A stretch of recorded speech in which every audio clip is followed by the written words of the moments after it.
Hi everyone, my name is Fan Yang, and in Chinese, my name is pronounced as Yang Fan.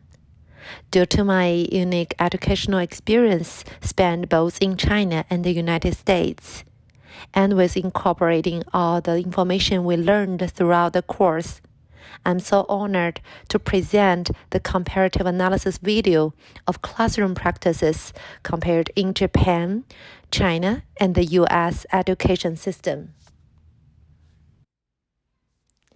Unlike unusual international trips included in the course, I would like to say thank you for Dr. Serena Molina and our teaching assistant Watanabe-sensei for providing us such a wonderful virtual tour of Japan and inviting many Japanese students in discussion to deepen our understanding of the Japanese education system. Among so many fun activities we had in class, studying calligraphy with my peers is definitely one of a kind. I'm so glad to share my understandings of calligraphy from a Chinese student's perspective. And I'm more glad to know from Japanese culture, finding peace, learn about the carefulness and deep thinking are definitely something we learned behind the practicing of writing.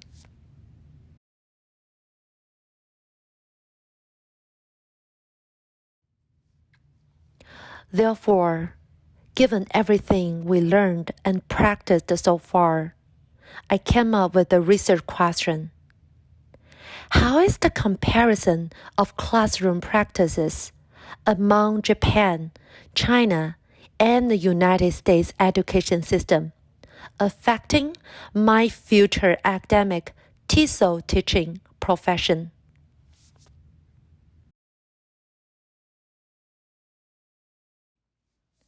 By conducting the research, the observation methods I used included participations in class and virtual learning, communication with Japanese students, watch videos and many resources of Japanese school, Professor Inoue's presentations, and of course, my past experiences in China and the United States.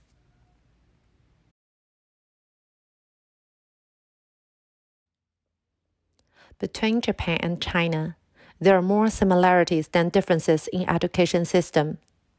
We both share bow greetings in the beginning and the end of the class, and the classroom practices and settings are very much more similar. I also attached an activity, tug of war. In Chinese, it's called 拔河. It is a typical competition game between two teams, like red versus white in China.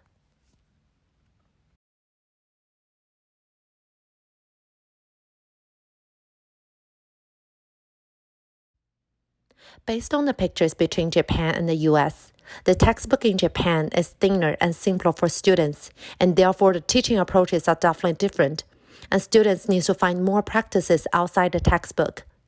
In terms of classroom practices, the US classrooms are more student-centered setting and contains more freedom design elements. I also find more corporations and team improvements building in the office of Japanese teacher community.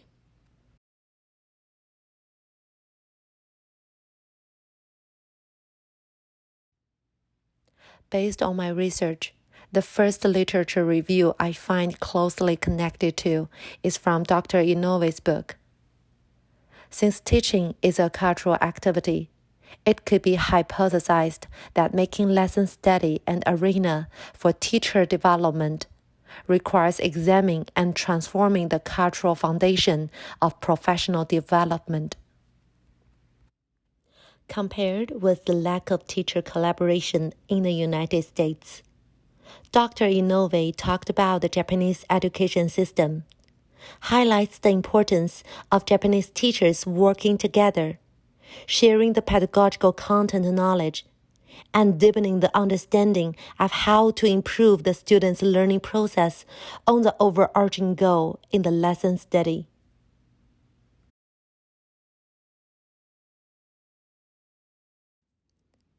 The second literature review is from Jennifer Marshall's book. Potter writes, Intercultural education rejects immobility and cultural or human hierarchy, and is meant to encourage dialogue and relationship on equal terms, so that people do not feel constrained to sacrifice important aspects of their cultural identity. I've met many people from diverse cultures since I've come to the United States. Tolerance and mutual respect of each other's culture result differently in the outcomes of communication. Compared with Japan, America is often called a melting pot. In terms of the intercultural education, it aims that diverse children can manage to coexist and preserve their cultural identities and also receive equal education together as one nation.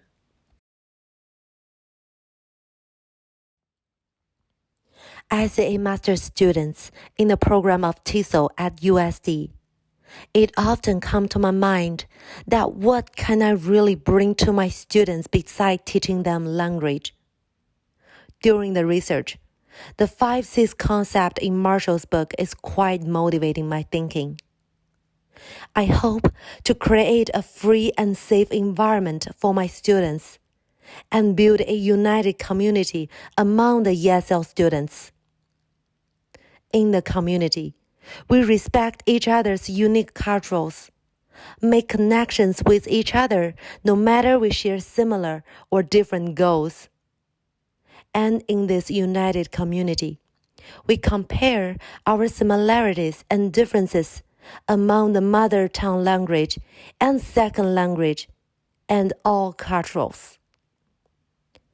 Eventually, I hope ESL students can actually grow themselves academically and mentally in this community we build together.